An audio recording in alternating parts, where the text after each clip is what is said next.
अस्सलाम वालेकुम दोस्तों अज मैं मौजूद हाँ बंगला गुगेरा की सरजमीन तो उस सरजमीन जिहदे नाल 1857 की जंगी आज़ादी के सपा सलार राय अहमद खां खरल दियां यादां वाबस्ता ने। दोस्तों 1838 दे विच जदों अंग्रेज़ हकमरान काबज़ होए बंगला गुगेरा ते उस टाइम के जिहड़े हालात पैदा होए सी मैं सारे तुहाडे नाल शेयर करने ने। बस तमाम दोस्त अहबाब नूं मैं छोटी जी रिक्वेस्ट कर सको तुसीं मेरा चैनल सबसक्राइब कर देना, नाल बैल आइकन ते प्रेस कर देना। तो पहले सुनो तारीख के हवाले दे नाल। नाजरीन ने तारीखी इमारत सदर गुगेरा ज़िला उकाड़ा विच मौजूद है। जो गुगेरा की सरजमीन के उत्ते 1849 दे विच अंग्रेज़ां ने कब्जा किया सी। उस तो बाद 1852 दे विच इस गुगेरा नूं ज़िला का दर्जा मिलिया, जिंदी हदूद फिरोजपुर लाहौर ताईं, गुजरांवाला ते झंग ताईं ते मुल्तान ते जनूब की तरफ दरिया सतलुज तक फैली हुई। ये इमारत 1852 के कायम हुई। गुगेरा 1865 तो 66 तक ज़िला रहा। उस तो बाद इस ज़िले का दर्जा इनका ख़त्म हो गया तो जंगे आज़ादी के अजीम हीरो राय अहमद खां खरल शहीद उन्हें इस अंग्रेज़ हुकूमत के खिलाफ बगावत की। उन्होंने इन्हें तस्लीम ना किया।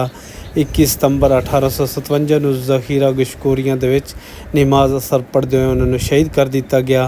तो उस तो बाद इस इमारत को गौरमेंट राय अहमद खां खरल शहीद मॉडल हाई स्कूल का दर्जा दिता गया, जिथे हज़ारों की तादाद में अज तालिब इलम मुस्तफीद हो रहे हैं। तो ये अदालत उस तो बाद ख़त्म कीतियां गईयां। तो उस तो बाद साहिवाल नूं ज़िला बनाया गया तो ये अदालत जेल उत्थे मुंतकिल कर दी गई। तो ये नाल उन्हें जेल भी बनाई हुई सी। ਇਹਨੂੰ ਕਿਉਂ ਆਖਦੇ ਬੰਗਲਾ ਗੁਗੇਰਾ? ਇਹ ਬੰਗਲਾ ਗੁਗੇਰਾ ਗੁਗੇਰੇ ਖਰਾਣਾ ਹੈ ਨਾ अच्छा ਪੌਦਾ ਗੁਗੇਰਿਆਂ ਦਾ ਗੁਗੇਰਾ ਕੌਣ ਖਰਾਲ ਕੌਣ ਗੁਗੇਰਾ ਮਾਲ ਪਈ ਖਰਾਣਾ ਤੋਂ ਗੁਗੇਰਾ ਉਹਨਾਂ ਪਿਓ ਦਾ ਨਾਮ ਤੇ ਉਸ ਦਾ ਗੁਗੇਰੇ ਦਾ ਨਾਮ। ये पहले इन्हूं ज़िले का दर्जा दिता गया। ਇਹ ਜ਼ਿਲ੍ਹੇ ਦਾ ਪੁਰਾਣਾ ਜ਼ਿਲ੍ਹਾ ਮੁਗਲਿਆ ਖਾਨਦਾਨ ਦਾ ਪੱਕਾ ਜ਼ਿਲ੍ਹਾ ਹੈ। मुगलिया खानदान के वजह ਤਹਿਸੀਲ ਜੰਗ ਦਾ ਇੱਕ ਤਹਿਸੀਲ ਦਾ ਪਤਾ ਸ਼ਰੀਫ ਹੈ। अच्छा बंगला गुगेरा जी ਹਾਂਜੀ ਬੰਗਲਾ ਗੁਗੇਰੇ ਮੁਲਤਾਨ ਦੇ ਲਾਹੌਰ ਦਰਮਿਆਨ ਇੱਕ ਜ਼ਿਲ੍ਹਾ ਹੈ। उसका ज़िला करार दिता गया। अंग्रेज आए तो राया मत खान करता है।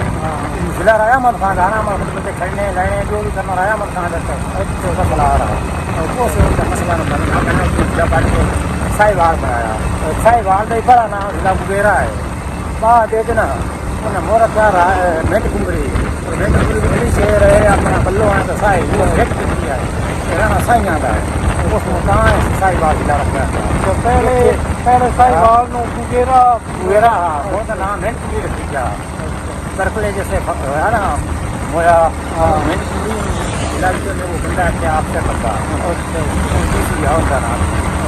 उस बाद मुझे भेंट करके आए अली मोहम्मद साई करोड़ राणा साइया का एक इब्तदार है आना तू अपना मिर्के का प्यो वो इतने आज रोड़ा बनया आना जगन मारिया तो वो सुख वो चला है पीछे पे आया उनका नाम। तो पुरानी इमारत अज भी मौजूद ने बंगला गुगेरा। कोर्ट आई यानी कि हाँ ये अदालत लगती है। अच्छा अदालत लगती है। उस तो बाद इन्होंने स्कूल का दर्जा दिता गया। सही ये सारा इनका कहते जेल इस पासे आई। हाँ जी ना मगले पास जेल इस पासे।